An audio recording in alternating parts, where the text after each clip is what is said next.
যারা নতুন জ্যোতিষশাস্ত্র শিখছেন বা জ্যোতিষশাস্ত্রের ছাত্রছাত্রী, তাদের উদ্দেশ্যে আজকে আমি যে জিনিসটা শেখাবো সেটা হচ্ছে সম্পর্ক। এই সম্পর্ক কি বা সম্পর্কটা কিভাবে চার্টে দেখাচ্ছি, একটু বোর্ডে বোঝাচ্ছি। দেখুন, সম্পর্ক 3 নম্বর বইয়ে 51 নম্বর পাতায় আছে। 3 নম্বর বইয়ে 51 নম্বর পাতায় আছে। দেখুন, এই সম্পর্কটা যদি আপনারা ঠিকমতো মাথায় রাখেন তাহলে কিন্তু প্রেডিকশানের অনেকটাই ক্লিয়ার হয়ে যাবে। খুব সুন্দর প্রেডিকশান করতে পারবেন, খুব ইজি হয়ে যাবে। কিভাবে করবেন সেটা আমি একটা টেকনিক শেখাই, সেটা দেখুন। চন্দ্র,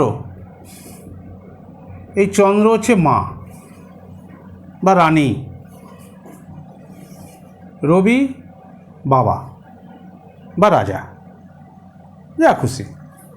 তাহলে রাজামশাই আর রানীমা এদের নিয়েই তো রাজত্ব হয়।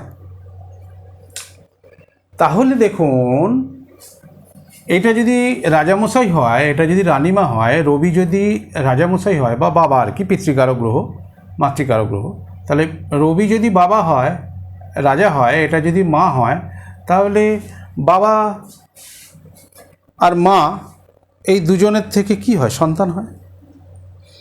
তাহলে বাবাও সন্তানকে ভালোবাসে, মাও সন্তানকে ভালোবাসে। এবার মা কি করে? সন্তানকে এরমভাবে আগলে রাখে। এটা নিয়ম, আমাদের সংসারেও দেখবেন মা সবসময় তার সন্তানকে আগলে রাখে। আর বাবা কি করে? মা সমেত সন্তানকে আগলে রাখে। একটু লক্ষ্য করে দেখবেন, কিন্তু একদম পুরো আমরা যেভাবে বেঁচে থাকি বা আমাদের জীবনযাত্রার ওপরেই কিন্তু এগুলো সব কিছু। কোনো জটিলভাবে কোনো কিছু নেবেন না, একদম খুব সরলভাবে জিনিসটাকে নিন। তাহলে মা সন্তানকে আকার করে বেঁচে থাকে, আর বাবার ডিউটি কি? মা এবং সন্তানকে আকার করে বেঁচে থাকা, অর্থাৎ দুজনকেই গার্ড দেওয়া। এবার দেখুন, তাহলে এই বাবা আর মা দুজনেরই একটা সন্তান হবে। তাহলে মা কি বলবে? মা বলছে যে আমার ছেলেকে আমার দিকে একটা ঘর করে দাও, ছেলেটা তবু চোখের সামনে থাকবে। বাবা তখন বলছে যে ছেলে কি তোমার একার? আমার কি ছেলের প্রতি কোনো মায়া, মমতা, দায় দায়িত্ব কিছু নেই? ছেলেকে আমার দিকে একটা ঘর করে দিচ্ছি। মা বলছে না, আমার দিকে থাকলে ভালো হয়। বাবা বলছে ঠিক আছে, ওকে। তাহলে দুদিকেই ছেলের ঘর থাক, দুদিকেই ছেলে থাকবে বা সন্তান থাকবে। দেখুন, মায়ের দিকে একটা সন্তানের ঘর, অর্থাৎ বুধের ঘর। বুধ হচ্ছে বালক গ্রহ। তাহলে রাজামশাই, রানীমা, আর তার পাশে হচ্ছে, রানীমার পাশে হচ্ছে যুবরাজ, মানে আমাদের বালক, যে মানে বুধের ঘর। বাবার দিকেও ঠিক তেমনি একটা বুধের ঘর, বালক।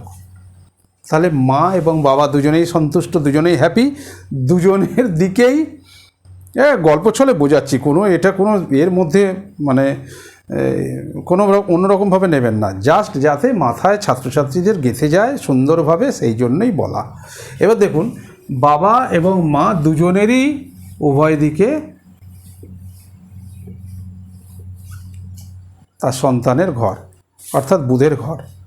এবার দেখুন, রাজামশাই, রানীমা, যুবরাজ, এদেরকে কে আগলে রাখে? এবার মন্ত্রী। দেখুন, রাজামশাই, রানীমা, যুবরাজ, মানে বাবা, মা আর বালক, এদেরকে দুদিকে আগলে রেখে দিয়েছে শুক্র। ওই দেখুন, তালবেশ সহস্রটা দেওয়া, মানে তালবেশ লিখে বেরোচ্ছে। আচ্ছা ঠিক আছে, সরি, তালবেশ সহস্র। আসলে ভিডিও চলছে তো একটা কনফিউশন থাকেই, মানে একটা ভয়ভীতি থাকেই। এসবে তো আমরা অভ্যস্ত নই, তবুও চেষ্টা করছি।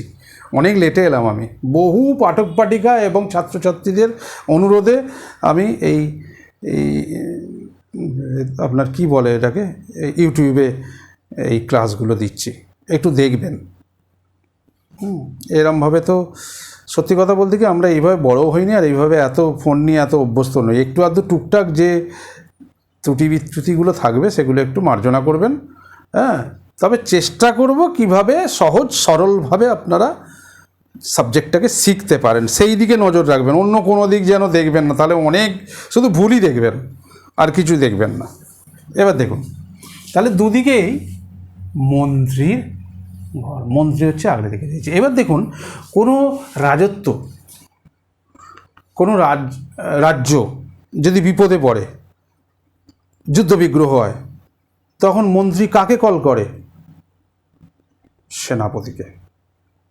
সে এক একটা সেনাপতির আন্ডারে প্রচুর সৈন্য সামন্ত থাকে, তাহলে সেনাপতিকে কল করে বলে দেয়, দেখো অমুক দিকে, ওদিকটা ঘেরো, উত্তর দিকটা ঘেরো, এ করো, এরকম যা হয় আর কি। তাহলে দেখুন, মন্ত্রীর দুপাশে ঘেরা আছে সেনাপতি দিয়ে। এই সেনাপতি মন্ত্রী সমেত রাজা যুবরাজ সবাইকে আগলে রেখে দিয়েছে। দেখুন কি সুন্দর সিস্টেমটা, দেখুন ওই এমনি প্রেডিকশান করতে পারবেন কার কি ক্যারেক্টার, তো এখানেই বুঝে যাচ্ছেন, তাহলে সেই লেভেলেই প্রেডিকশান করতে পারবেন। এবার দেখুন, এই সেনাপতি হয়ে গেল, এরপরে রাজসভায় যা কিছু হয়, যা কিছু যে কোনো ঘটনা, রাজামশাই রানিমা কার অ্যাডভাইস নেয়? গুরুদেব। একবার গুরুদেবকে জিজ্ঞেস করে নাও, যুদ্ধে যাচ্ছে গুরুদেবের অনুমতি দিয়ে। এই গুরুদেব হচ্ছে বৃহস্পতি। দেখুন ঠিক দুদিকে, দেখুন ঠিক দুদিকে দুটো গুরুদেবের ঘর, গুরুদেব এদেরকে ঘিরে রেখে দিয়েছে, রাজসভার গুরুদেব। তাহলে রাজামশাই রানিমার দুদিকে দুটো বালক মানে যুবরাজ, তাকে ঘিরে রেখেছে মন্ত্রী, তাকে ঘিরে রেখেছে মানে সেনাপতি, আর তাদের অ্যাডভাইস দেবার জন্য ঘিরে রেখে দিয়েছে। এদের সবাইকে তো অ্যাডভাইস দেবে, কিছু করতে গেলে তো গুরুদেবকে জিজ্ঞেস করতে হবে। তাহলে গুরুদেব হচ্ছে বৃহস্পতি, দুদিকে দুটো ঘর। বাকি কি পড়ে রইল? রাজ্যে কি পড়ে থাকে? প্রজারা, ব্যাস। স্যাটার্ন, শনি হচ্ছে এই প্রজা। দেখুন সবার ঘর, কিন্তু এখানে একটা জিনিস এখানে জুড়ছি, ভিডিওটা লম্বা হয়ে যাচ্ছে, তবু এইখানটা মানে কথা উঠলো না বললে ঠিক ক্লিয়ার, কনসেপ্টটা ক্লিয়ার হবে না। দেখুন একটা জিনিস বলি, সবার ঘর কিন্তু দূরে দূরে। দেখুন এখানে মঙ্গল ঘর, এখানে মঙ্গল ঘর, এখানে শুক্র, এখানে, কারোর কিন্তু পাশাপাশি কিছু নেই, কেউ নেই। এতক্ষণ ধরে যে বললাম কি সিস্টেম, দেখুন কারোর কিন্তু পাশাপাশি কোনো ঘর নেই, পাশাপাশি একজনেরই ঘর, সেটা হচ্ছে স্যাটার্ন।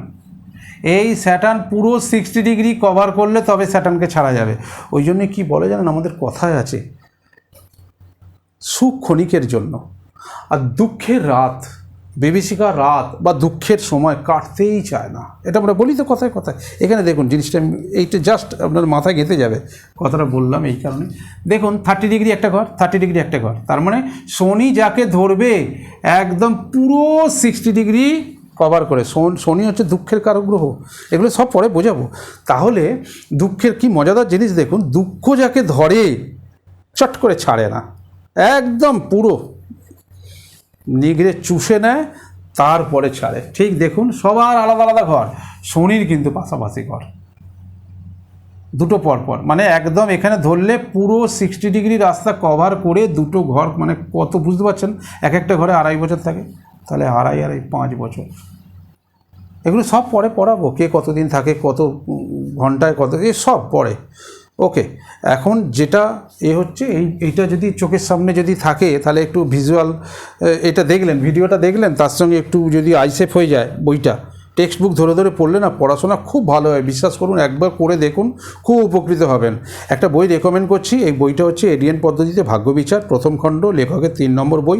এই বইটার 51 নম্বর পাতায়, 3 নম্বর বইয়ে 51 নম্বর পাতায় এই সম্পর্কটা পুরো এইভাবে সাজানো আছে, এইভাবে দেওয়া আছে। তবে এইভাবে অতটা এক্সপ্লেন করে বোঝানো নেই, কারণ হচ্ছে তো বইয়ে তো ওইভাবে এক একটা তো তাহলে বিরাট ব্যাপার হয়ে যাবে। সেই জন্য এই ভিডিওটা দেখলে এই বোঝানোটা আপনাদের কনসেপ্টটা ক্লিয়ার হয়ে গেল। এবার বইটা দেখলে ওইটা মনে পড়ে গেল, বা ভিডিওটা দেখে নিলেন। ওকে, ছাড়লাম, ভালো থাকবেন, নমস্কার।